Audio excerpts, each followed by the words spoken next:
Well, here we are. My name's Tom Osman, and this is Whatever Comes Next. It's the podcast where I explore the world of underground and independent music making.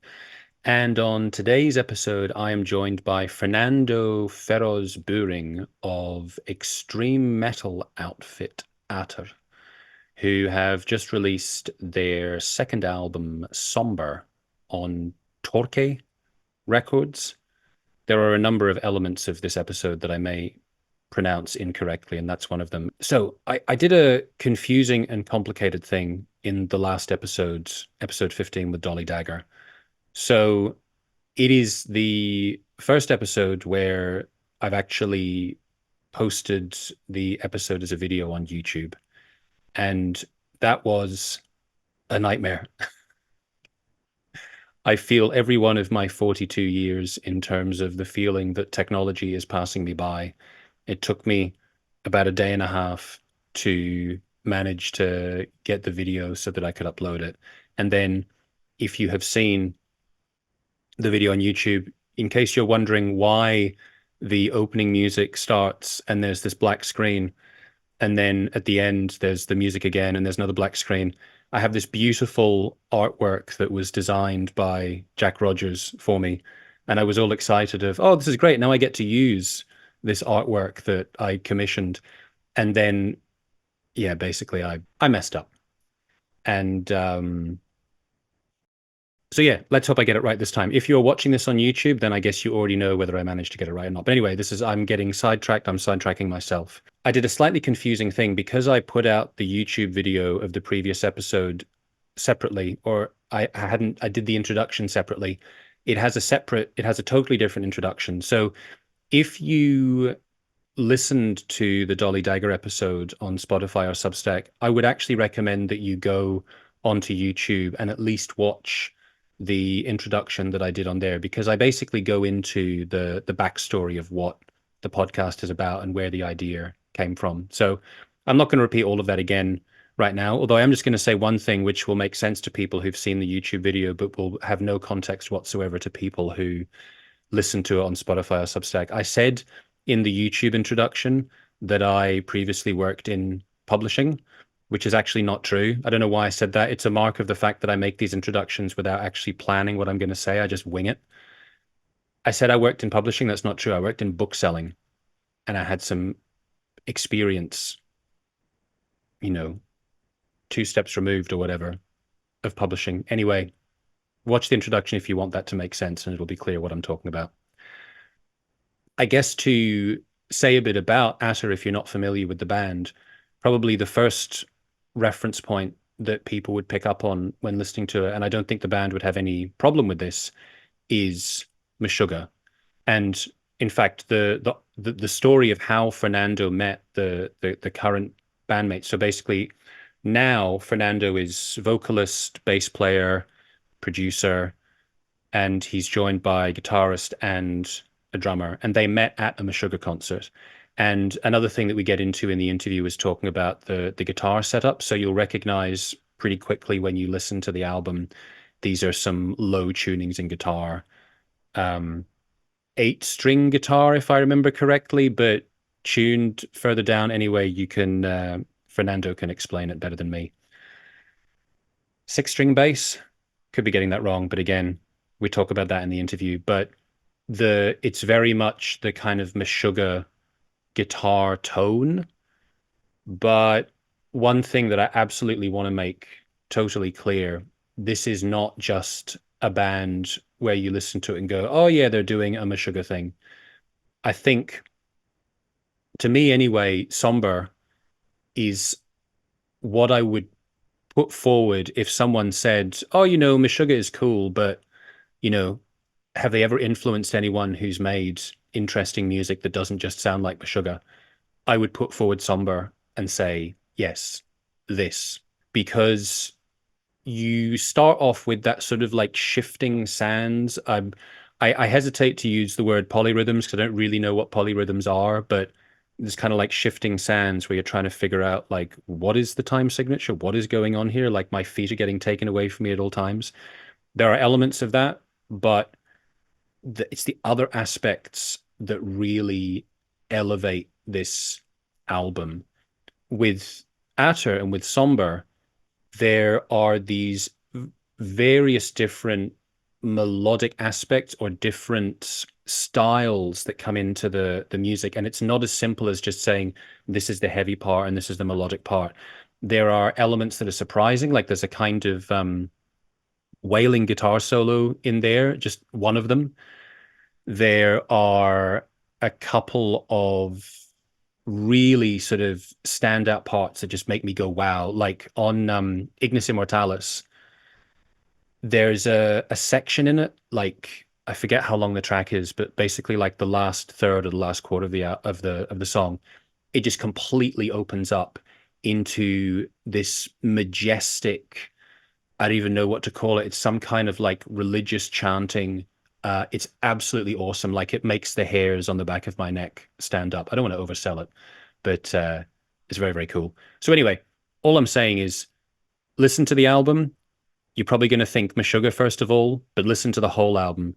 It is its own thing entirely, and it's really, really cool. So anyway, yeah, I talk to people that make music that I like, and I like this album. One of the things that I thought was cool about this interview um, is that we talk about the album, we talk about the the origin story of the band, and we talk about how we got together with the bandmates, and we talk about the setup, the gear that they use.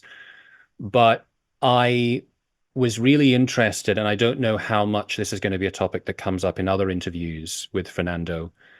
I was really interested to investigate his experience of moving around, going to LA, where kind of the groundwork was set for making the album, and then during COVID, going to Mexico to actually record the album, and then ultimately going back to Chile, where he is at the moment.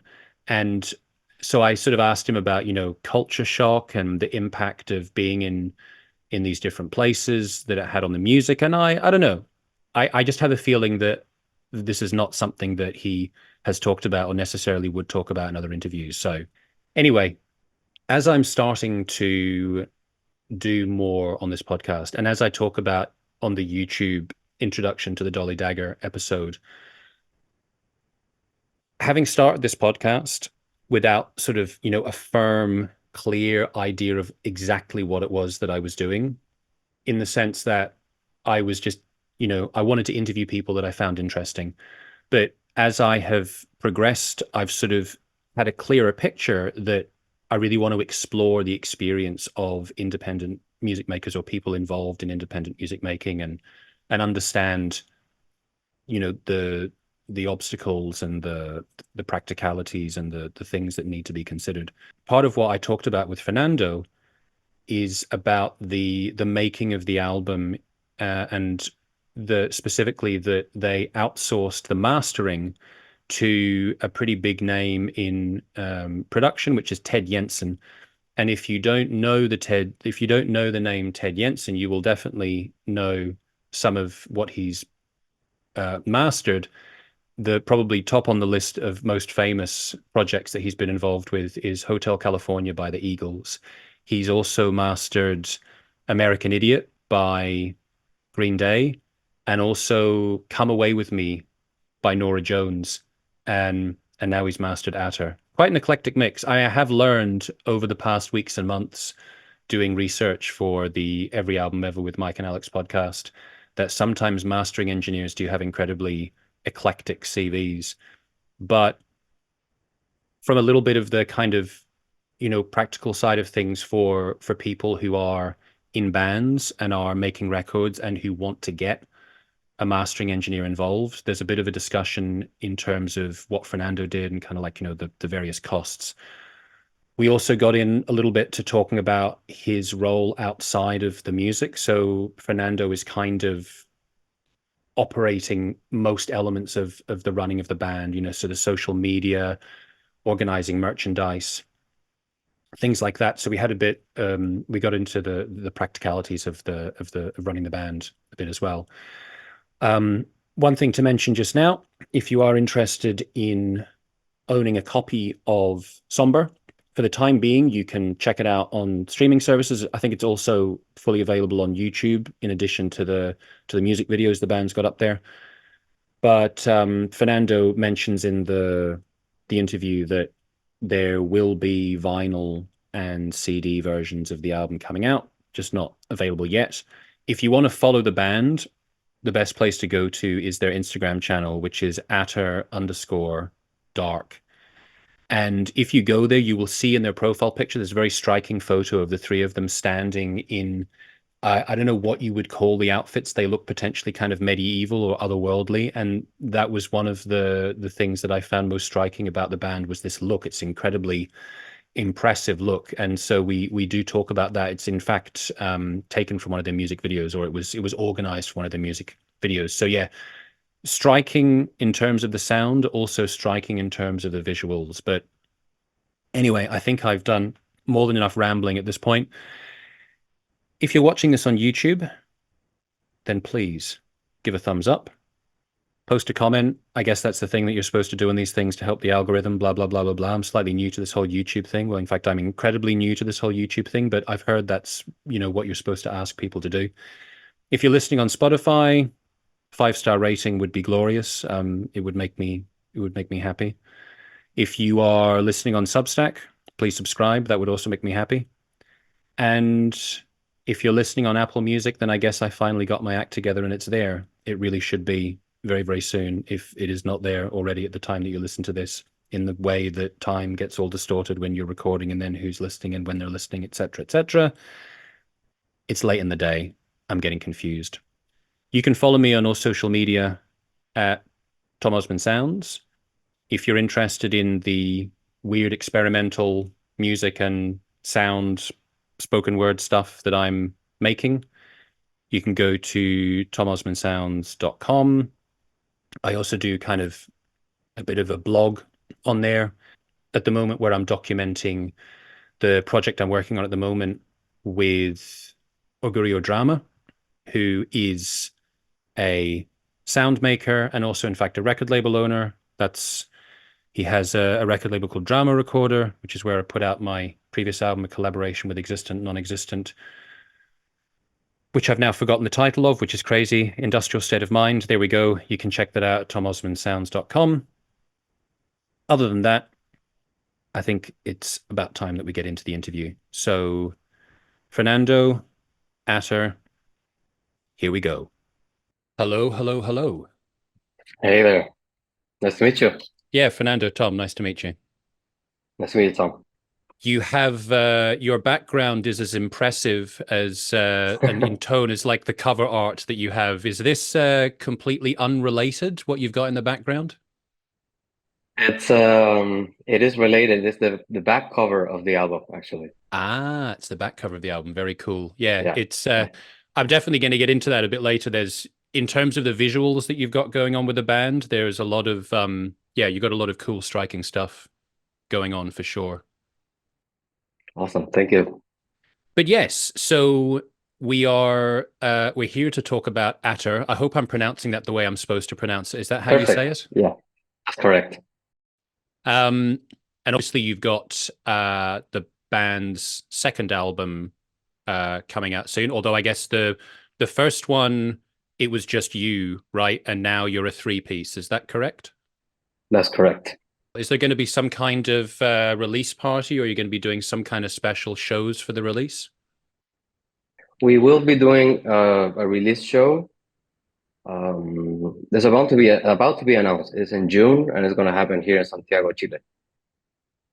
Aha. So that was something I was wondering about. So you're originally from Santiago in Chile, but Yes. then you moved to LA, but now you're back in Chile. So what's the story there in terms of where home is for you and where you're based?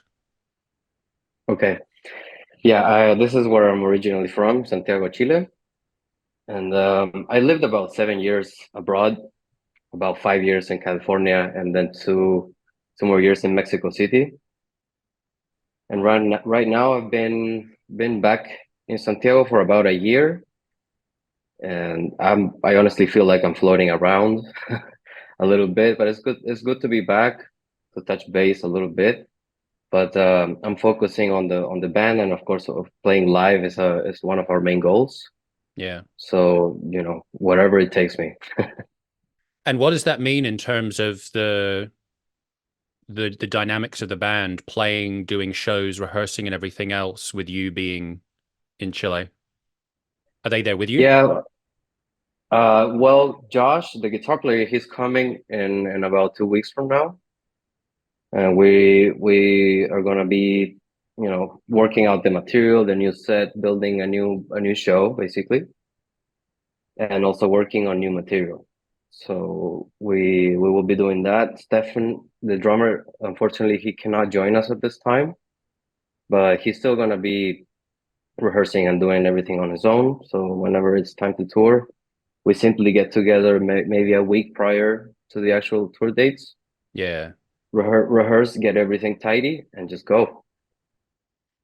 And yeah, there's various history that I want to get into, but I suppose before I do any of that, I should just say, first of all, that I think Somber is really, really cool album. I really enjoy it. I've been listening to it a lot. It is, for anyone that hasn't heard it, it's extremely heavy. But it does also have some really cool, I don't want to just say melodic parts, because then it's just like, oh, there's the heavy and there's the melodic. It's not like that. You've got these dynamics in the album that, the first time I heard them were really surprising, but they're incredibly impactful. I think maybe partly because there's so much intensity and heaviness that when these other elements come in, um, yeah, it's unexpected and you do it in a really effective way. I think sometimes, without naming any particular names, but like sometimes bands will have like two different styles of vocals, and it's kind of like this is the heavy bit, this is the clean bit, so to speak. But you don't Yeah, really have that. It's just there are different parts, and they can be very powerful, very dramatic. Um, it's very, very cool. So yeah, I just wanted to say off the bat, I like the album a lot. I think it's really good. thank you very much, Tom. I really appreciate that a lot. So before we talk about any specifics of the album, let's just talk about the name first of all, because I understand originally you were called Eons Collide. Is that right? Correct. Um, but what does the name ATER mean for you? Like, I think I saw in a press release, it gives this breakdown of different definitions. So there's like, it can mean dull black, it can mean gloomy, it can mean malevolent, it can mean obscure. Why did you decide ultimately that that was the name you wanted to have for this project? Um, well, there was a shift in style at the time. Before the first album came out, like we were experimenting we were more of a progressive metal band back then, or the music I was writing was more heady in a way, more like not so grounded, but more heady and like spacey and weird. And that's, the name Eons Collide suited at the time very well, I think. But then as time progressed, my taste for music started getting heavier and heavier. And so did the music I was making started getting heavier. So I just decided to rename the band immediately so that I wouldn't have like any conflicts with identity or anything in the future. And I stumbled across that word, which is an old Latin word. And it's like as far as, I've been able to study, it's the original word for black and for dark. And that's why you see like many other definitions there because it had like many uses back Hmm. in the day, but it was all related to either black, or dark. And it's a short word. It's just only 4 letters, and I found it really effective. And I was like, that's got to be the name of the band. Yeah, Yeah, short and to the point. yeah. And like the style of music that you have it is very heavy, but it's also very technical. And I would imagine that it took a long time for you to develop the skills to play this kind of music. So how far back does your sort of musical life go? Um, it goes back a long time ago. I first grabbed acoustic guitar when I was maybe 8 or 9 years old, around then. Starting getting lessons at school after like school hours, and that sort of like proved my parents that I was actually into it, and they bought me my first bass when I was like turning 10, and I basically never stopped ever since. I did go to the university for music and for bass specifically here in Santiago, and I also have studies in audio engineering, and I studied it twice actually, once here, then again in California, and it's been, yeah, a long development, but yeah, many years of devotion for sure. And did you have some other completely separate musical projects before Eons Collide? Yeah, definitely. I was bass player in a local band here called Chances, and they do like,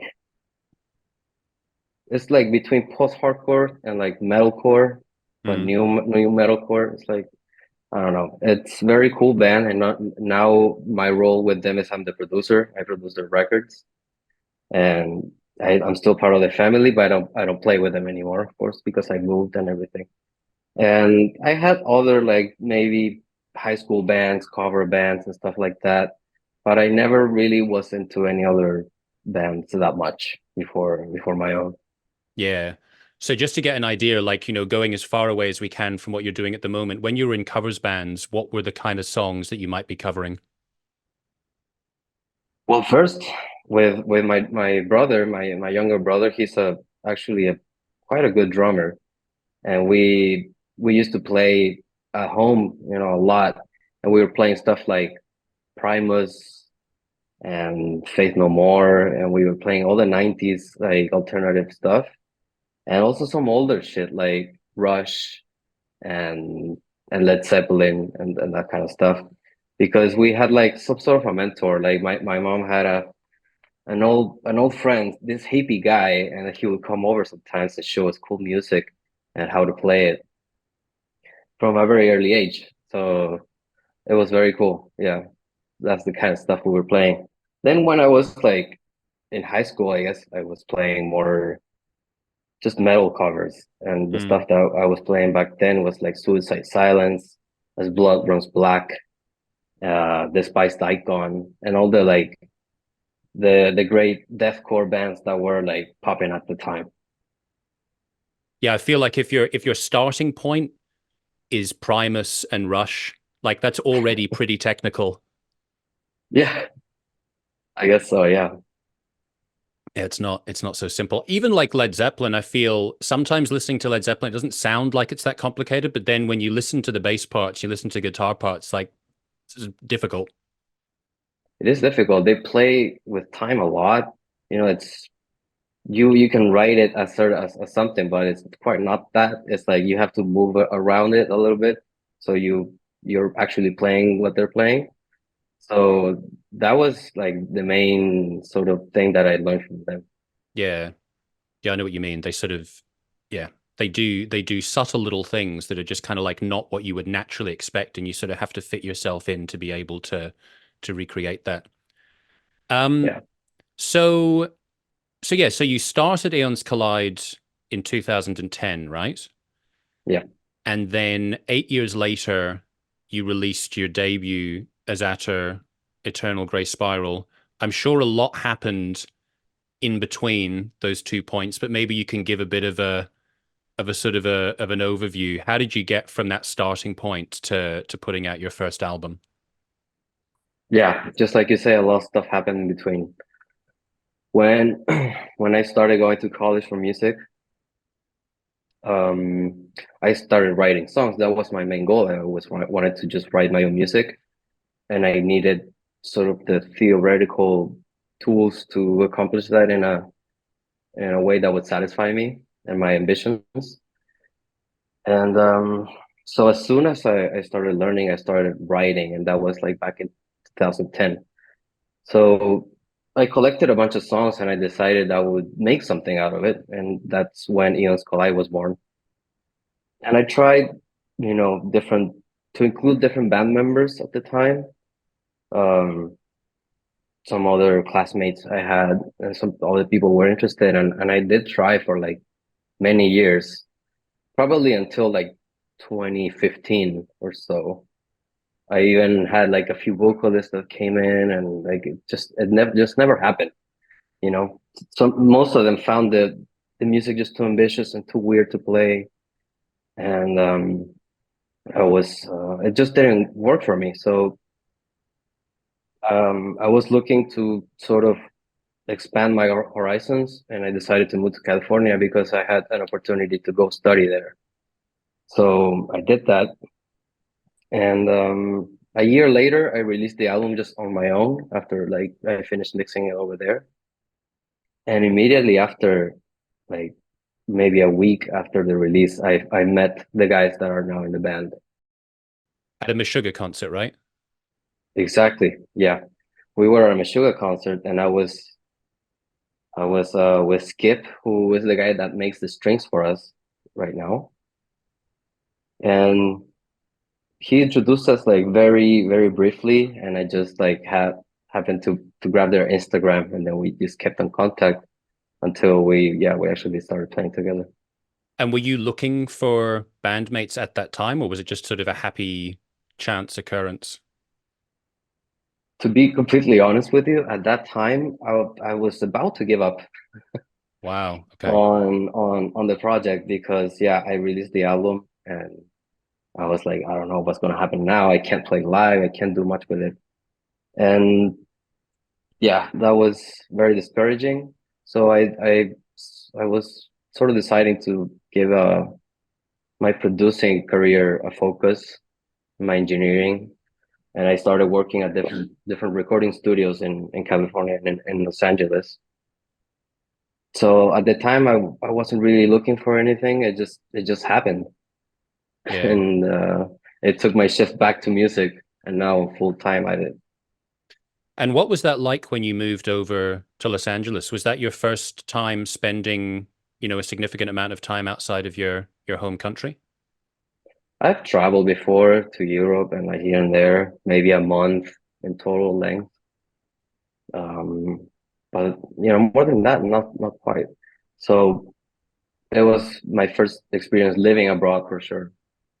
Were there any kind of culture shocks? Like I've lived in a bunch of different places, and I lived in Czech Republic for 5 years, and then I lived in Germany for 3 years, and now I'm back in the UK. And definitely had certain culture shocks with different things. So like what kind of stands out for you that was the most difficult adjustment? The most difficult adjustment was,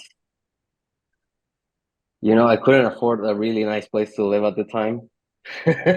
So I ended up living in the MacArthur Park area, which I didn't know at the time, but it's like a hub for homeless people and drug addicts and just just weird activity and very sketchy, very dangerous.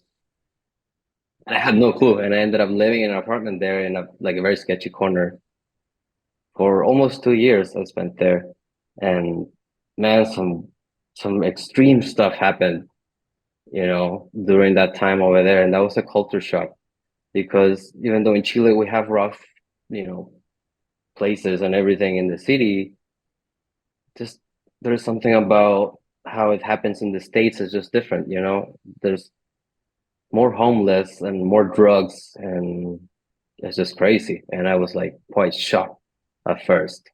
Then I got used to it eventually, but it was very shocking for sure. Yeah. And do you think that you already were ATER at that point, like you'd made the shift from Eons Collide at the point you were there. So do you think it had, like looking back, did it have sort of any particular impact on the sound, or had that already sort of crystallized for you? Wow, never thought of that. That's a good question. Probably so, because there was at that apartment when I got my A-string guitar, which I used to write all the new songs in Somber, and I started fiddling around with it at first in that apartment, and probably the first three songs I wrote there during that time. So I'm assuming a lot of it must have sipped in its way into the music for sure. And you've touched on a couple of times like you mentioned, having custom made strings, and you've mentioned having an A guitar. And I guess I forget if it's mentioned somewhere in the press release, but I thought you must have special tunings. Presumably you've got like very low tunings. So what are you actually using in terms of the guitars and the bass and the tunings and the setup? Yeah. So for guitar, Josh tracked all the guitars with his red layer guitars made in Amsterdam by Jörg Hein. He's a very, very cool guy that, you know, he was working together with at the time. It's an A-string guitar, multi-scale up to like 30 inches long. And it's basically what you do with the tuning is you remove the high E string and just start with the B. So it's like a whole string lower. You know, it's like a 9 string tuning on an A string without the high E to make it like easy to picture it. That's what we do. So it's C sharp standard is what we're tuning to. And the bass I'm playing, it's custom made Kalium. Kalium is the brand. They make also the strings. And the bass is called Quake bass. It's a 40-inch scale, like crazy ass sub bass guitar. And the tuning is the same as the guitar, but an octave below. So like low C sharp -1, I believe. It's the octave. Very low stuff. Yeah. And so the guitar is 6 strings. It's just like a string It's down. 8. Oh, it's 8 strings on the guitar. It's 8. So the tuning is like 9 string, but without the high E string, Got the it. first one. Oh, I see. I see. Okay. When did this sort of 8 string approach come in? Who were sort of the pioneers for that? Definitely Meshuggah. I mean, no question. We're still all Meshuggah nerds, you know, like we are all crazy Meshuggah fans. And at the time, like that definitely connected us musically a lot, me and the guys in the current lineup. And it's something we all love. They were already, I mean, Josh was already playing 9 string guitars at the time. And I came from a 7, but with an A string tuning. Mm. So F sharp, but on a 7 string. And yeah, when I was living in that terrible apartment I was telling you, I got my A string, which is a Schecter, just a off the shelf Schecter guitar, and I just immediately swapped the strings, got him lower tuning, and I showed that what I was doing to Josh, and he was like, "Oh, maybe I could downsize to an A string and approach your tuning and just the way you're doing it, you know?" So that's how that came about. And so are you pretty consistent with the tuning? You keep the same tuning for all the different tracks. You don't have to like change guitars between tracks when you're playing live. There's only the last song on the album, Seculi Fine. Um, that one is a lower tuning. We dropped that one to low B flat. It's like this is not low enough. We uh, need to go lower. yeah, it just that happened for that last song, and at least it's just one string. Just drop it a little bit, and you're there. Yeah. Hopefully, you don't have to swap a whole guitar. So um so when you had put out the first album, so you were in LA, you were in this Yeah. shady MacArthur Park area. So you didn't do any live shows at all up until you recruited the guys that you're currently playing with now. So Yeah. so when was the first time you played? What do you remember about your first show? What was the first show? Um, some friends over at the Musicians Institute invited us because they were hosting a show at the school, and we played at like the venue that they have in Hollywood, with some different other local bands, and it was actually killer because since it was in a good venue, from a very nice high-end school. They had the best equipment, the best PA. So we managed to do a really great show there, actually. The second or third show after that, they were all like, we felt terrible because we had to like step down from that to like, the dive bars and stuff like that, which it was totally okay at the time, Yeah. I mean, but I guess that's it how can it kind of felt. it can be a good and a bad. It's like you had the experience of something really cool, so you're like, we know this is possible. Yeah, yeah, definitely. It like it put the bar really high, and it just got our ambition up, you know. So that's how that worked. And so in terms of your experience outside of playing music, so I think you said that you like both in Chile and in the US, you did some kind of engineering degree, is that right? Yeah, exactly. Um, I went to a school, engineering school here in Santiago, and then I went to MI, to the Musicians Institute, where I studied art engineering as well.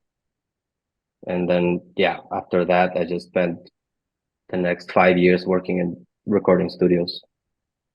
And so I think you said that now the band's kind of a full-time thing for you, but are you still doing engineering work as well on the side? Yeah, I am. Although I don't have a studio to work from at the moment, I am working on setting one up in the city here in Santiago. But I'm taking like maybe 2, 3 projects at a year, at the moment, because I'm really focusing on the band, and I want to spend as much time as possible out on the road with it. Yeah. Hmm. So we've talked about this chance meeting at the Meshuggah gig and the band coming together. Tell me a bit about the process of actually making the album, because you mentioned Mexico briefly, and I think it said something in the press release about how you went to Mexico to record it. And I know anytime I talk to any musician about what's been going on in the past years, COVID always comes into it somehow. So I guess that's part of it. But yeah, what's the story um behind the move to Mexico and the making of the album? It was a huge part, COVID took a huge part on the way that things happened with the album.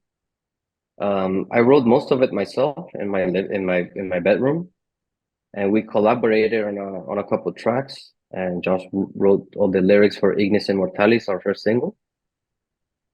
And by the time we were finished with all the tracks and we were about to go to the studio to record drums, COVID hit that week, and we just had to postpone it. And we ended up going to a studio that allowed us to go in like June of 2020, around then. A month after that, I was I was like collecting debt from the rent, and I just didn't know how long COVID was gonna be, and I decided to drop my place and ended up living in Mexico. So I ended up living in Mexico, and to record the other instruments, bass, guitar, I had to travel over to California to record with our guitar player's spot, because that's where we had all our gear. That's where we rehearsed. We had our studio set up there. So um, with COVID still being, you know, quite a thing, it was quite difficult for me to travel during that time, and especially, considering the expenses and all that stuff. Mm. So it was like a whole year until we recorded the rest, all the other instruments, and we sparsely like recorded vocals here and there. I recorded vocals like all over the place in different apartments, and Josh did too. And after that, I had finally like set up a nice studio in Mexico City where I could work decently from, and I mixed the album there in a few weeks. Um, so it was quite a difficult, lengthy process because of COVID. Mm. We were expecting it to be out by like early 2022, something like that. We all And know how that went. no, Yep. Yeah. I know that we're not the only, the only band that got heavily delayed with this stuff, but it's finally coming out and it's very, very relieving for me. Yeah, I can imagine. So you mentioned that you did the mixing, but you ended up working with Ted Jensen. I don't know if I should say Jensen or Jensen. Um, Depending if you're in the States or in Europe, I guess. yeah. So that's a pretty big name. How did you end up working with him? Okay, so I've always loved a lot of albums that he did because I grew up with those albums. And but on the same, on the other side, I also love the way that Jens Bogren works out of a studio in Sweden. So what we did is we sent one track to both Jens Bogren and to Ted Jensen to to give it a go and see what would happen. And we went for Ted Jensen because I don't know, it seemed like he got the vision just a little closer. So to give me an idea of sort of the technicalities of that, like what part of the mixing and the production side of things did you do, and what part did he do? Okay, so as far as recording, it was all the band's own effort. There was no other engineers with us in the studio or anything like that, just the three of us. We recorded all the stuff, and then I mixed all the tracks, and that means getting them almost to a final stage. Okay, and then like mastering is just you put the track at like a standard volume, and you make sure that it's gonna sound balanced across different media, different like speakers and headphones and stuff like that. It's like a quality check basically, and some volume and some final shaping. And that's exactly what Ted Jensen did. And I did basically everything else with the guys, except the mixing, which I did entirely myself. Yeah, so he wasn't adding any kind of overdubs or any other textures. It was just with No, no, what you gave him. exactly. Yeah. We gave him the tracks as they are, and he just like bumped them up to their final stage. And not necessarily asking for a specific answer, but just as I think it's kind of interesting to give people perspective, how costly is it to decide, okay, I want to get this guy to come in and be involved in the project? Well, the testing, like, we only mastered one track to decide who was gonna do it. So that wasn't that expensive. We maybe spent $300 in total, which is still considerable, but we really care about how this is gonna come out in the end, and it's an investment I was willing to make. And in the end, I think, you know, a mastering with a high level engineer like that, like Ted Jensen, is, at least 2 grand Mm. for a whole album. Yeah. And during that time that you were in Mexico, were you able to earn money in one way or another? Yeah. I was operating a recording studio with two of my best friends. So, I spent actually 2 years there and was able to make some great work. And ultimately, the what happened is that studio we had to close it because the lease was up and the owner was like, I'm gonna move in. So we had to get out, and it was like a once in a lifetime type of opportunity. We couldn't find another place to operate from that we could afford and that they would make sense. So I ended up moving back here. Okay. So you're 100% out of living in LA now. Yeah, totally. Like my visa expired. I can go as a tourist now until I have like more reasons to renew my artist visa, but at the moment I'm out. Yeah. And how does it feel to be back? Are you back in your hometown in Santiago? Yeah, exactly. It was do you have great. any I kind of like mean, there's no kind of like reverse culture shock where you're like, oh, now it feels weird to be back? yes, there is. It's just, there's a lot of reminders, when you go through like daily stuff and you get annoyed with how people operate here and like the stuff just it's not at the same level. So a lot of stuff is just not at the same level. And it can be quite frustrating. And it's like it reminds me of, reasons why I left in the first place. Mm, For sure. It's like, oh, that's why I left, when bad stuff happens. But at the same time, I am I'm I'm in a position where I can like be okay with that and just focus on the music and not pay rent for once, yeah, and like just, you know, uh reliance on some loved ones and to be able to like regain the strength and go back out to the world, with a better, just a better way to do it, instead of like yeah. just struggling and struggling all the time. And then how am I gonna go on tour if I'm like broke all the time or just like putting all the money back into the studio and this and that? It's just it didn't make sense anymore. And the album was ready, like we finally finished mastering it.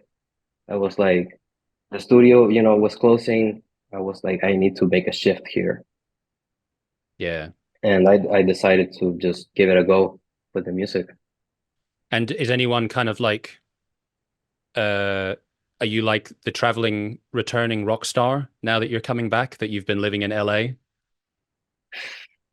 There's always a few, that tend to do that, even if it might be jokingly or not, whatever.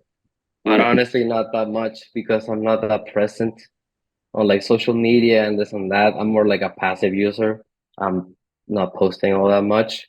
So I guess a lot of people didn't even don't even know that I'm back, They still didn't even find out because I'm quite private. I'm quite a private person and I'm not like posting, oh, I'm traveling here, I'm doing this or I'm doing that. I do it, but I don't show much to the world, honestly. So yeah. Which, I think it kind of fits the tone of the music because it does have that sort of mystery to it. Yeah, I think that makes sense. It's part of my personality for sure. And we briefly talked about visuals at the start of the interview, and I wanted to ask you about, I guess it was a whole photo shoot, but there's like the particular picture. I think you've got it as the profile for the band, and it's in the press release as well, with the three of you standing there in, I guess it's a forest, and you've got, I don't know what the clothes are you wearing, but it's a fantastic, striking image. So tell me about the photo shoot. What are you wearing, and how did that come about?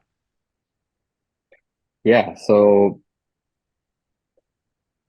when we started playing live shows, we talked together as a band and we were like we wanna up our game in terms of aesthetics, and we all agreed that we were gonna like have stage costumes, and basically sort of like a cloak, like a robe or something like that, something along those lines.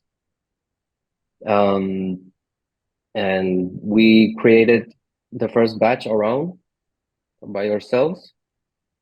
And last year, the time came to record the music video for Ignis Immortalis. And I was like, okay, we are working with like a renowned director. We're doing this for real. I should also oversee all the other aspects of the band because otherwise, it's not going to be a shocking outcome. So I got in contact with Junker Designs out of Texas, who is a terrific artist for clothes and many other things. And he's worked with bands like Dimo Borgir and Marilyn Manson and Motley Crue and a bunch of others. And impressive enough to me, he was interested. Actually, he heard some of the music and he was like, okay, yeah, I'm into it. So he made those costumes for us, the ones you see on the picture you're mentioning. And that picture we took during the video shoot of Ignis Immortalis. We were in Oregon and somewhere in some forest, and that's where the shooting happened.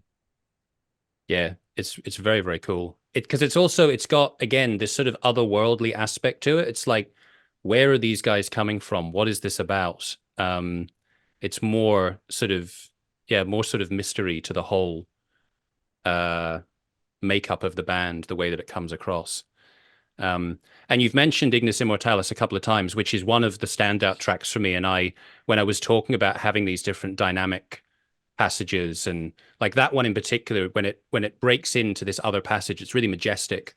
Um, I think also a couple of other tracks that stood out for me from that perspective was Through the Portal, Hmm. um, and also Shine as well. Like when you were writing these songs, did you have in mind quite early on that you wanted to have those big dynamics within the tracks, or did that, did you sort of have separate tracks that you went, right, I want to put these together somehow? Um, I know that that's actually quite common for other artists. That never worked for me to just like put separate pieces of music together. That just never worked for me. So for Ignis Immortalis, it was like the lengthiest process as far as writing goes for any song on the album. I made the whole first like intro plus black metal section, early on in the process of writing the album, and I didn't know how to continue it. I tried many things, and I would sit down with the guitar and try stuff, and I was just never quite happy with it. And a bit more than a year went by when just that one night came when I sat down and I was like, okay, this is it. And it was totally different trajectory than the material prior to it.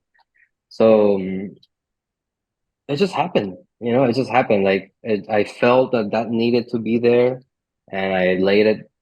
I laid the tracks, and I never questioned it too much. And I don't have specific goals for any of the tunes. They just turned out to be the way that they are. Yeah. I feel like that must have taken some patience to wait for a year till finally inspiration comes. You go, ah, that's what was missing. Yeah. It was quite difficult and frustrating at times, especially trying and trying and trying when a lot of the other tracks, most of the other tracks were like a one night, deal. I sat down and like, and in one night, I finished the whole song. Um, so this one was quite the opposite, but the outcome is what I'm really after, and that one worked out really well in the end. Yeah, absolutely. I guess, yeah, in a way, like hearing that, I think it adds a little extra value knowing that you did have to let it gestate for so long. It's like this didn't just come about instantaneously, like it really needed time to sit before whatever could coordinate itself to allow you to figure out where the track needed to go. Absolutely. Yeah, I relate to that. For me, that's a special track because of that fact. And I remember sending the first half to Josh and Stefan, like maybe you guys could think of something that could work for this. And yeah, I mean, I guess it was even more difficult for them. Yeah. And just one more question sort of about the making of the album that I wanted to ask. So you said that you largely wrote it yourself and then you brought it to the guys. How did you write the drum parts? I programmed the drums when I'm making the demos, and I've been doing it for so long, for so long that I know what a drummer could play. I know what they couldn't play, and I take into consideration the placing of the hands and the shifting sides and everything. I now think like a drummer for that stuff. Um, uh, Stefan like was really um sort of like respectful of what I did, and he played most of the stuff actually exactly like the way I intended, and there's some stuff that he suggested we do a few changes, and those were okay, perfectly fine. Yeah. But I I write those drum parts most myself. Yeah. Yeah, I'm sure having that sensitivity and an understanding of what a drummer can do must be really important. I years ago or a few years ago, I had a project with a friend of mine, and we would do program drums, and we would have this kind of joke between us, like when one of us would create something that was impossible, it'd be like, "Oh, you've done the octopus drumming again." Like no real person could actually do that. Yeah, absolutely. I had friends back in the early Eons Collide days when I was really like kind of like really learning how to program drums properly. Sometimes I would show to drummers in my school, like, hey, check this out. And they would be like, who's that cannot be played, like what is that? Yeah. Yeah, it's an important understanding to have. I wanted to ask you also about I mean, you brought up the fact that your background is the back cover of the album. So the artist that you've got is Eric Burton Kirchner. Not sure if I Yeah. pronounced that correctly. Um, how did you become familiar with his work, and how did you get him on board to collaborate? It was the self-titled Humanity's Last Breath album, I think back in 2012. Um, Not just the music, I listened to prior to from the demo stages, I was already listening to that band. And when that album came out, I was just blown away by the music, the sound, and the artwork. I was like, wow, this is different and just very refreshing in a way. And I looked him up, and I, stumbled across his other work, and I just knew that I needed to work with him eventually. It that happened right between the two albums, like or so let me rephrase that. Like when I discovered him, I already had artwork for the first album, so that's why that didn't happen. But I was like, okay, the second album for sure, it has to be him. So yeah. And so you just got in touch with him and asked him if he was interested, like you sent him some of the music. Yeah, we were in touch. I got in touch with him really early on before I was ready to even work with him on anything. Lay the foundation. And exactly, just I mean, it didn't hurt, at all. Like, why would it hurt to just reach out to somebody and let them know you're interested? And I gave him some of the music I was working on, and he was like, "Wow, I like this. Like I would love to work on your stuff." So in the end, like by the time we were working together, we were already sort of friends, and we had good communication. So it was much better to have already that connection happen before. Yeah. So thinking about the whole package of the band. Now you've got the album that's about to come out. You've got a full band. So, you can tour, you can potentially go and do interviews together. You can play festivals, you can do whatever else that a band would do. Um, what as a essentially independent band, the album's coming out on. Ooh, I've forgotten the name. What label is it coming out on? It's called Torque Records. It's a local record label from here. So I suppose that, like you don't have a publicist. I don't know if you have a manager. What's kind of like the scope of what you've got to do outside of the writing and the recording and the playing of the music to keep the band, you know, or to put the band in front of people and to get momentum going and to keep it going. Okay, yeah. At the moment, it's all on my shoulders. It's everything is going through me. The label, what they do, and what our agreement is basically, is they take care of the physical goods of the band. Like merch, CDs, and vinyl mainly. So that they're overseeing the production of that, and like they're gonna set up. the website where you can buy all this stuff and everything. That's what they do.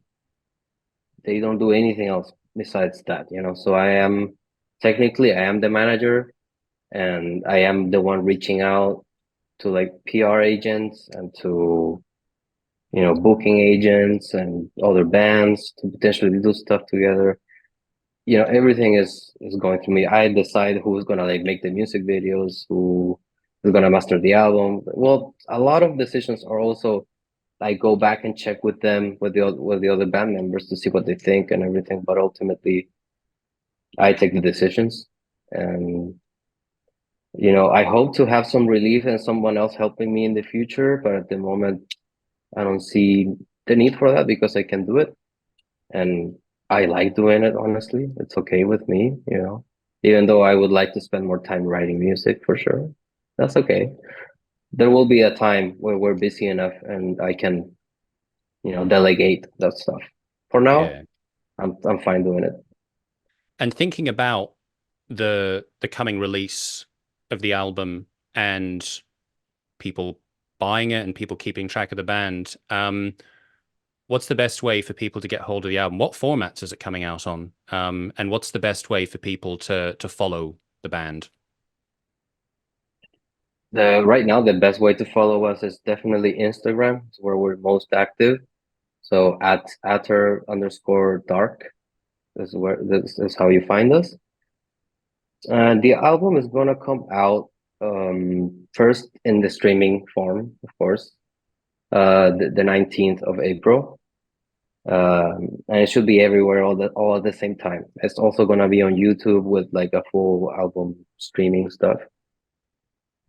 And eventually, I hope like just a couple of weeks following that, the vinyl and CD, uh, you know, will be available through the website of the label, along with, you know, some bundles. I'm working on getting some T-shirts done, and you know, it should have like the whole package that you find from every other band that's established.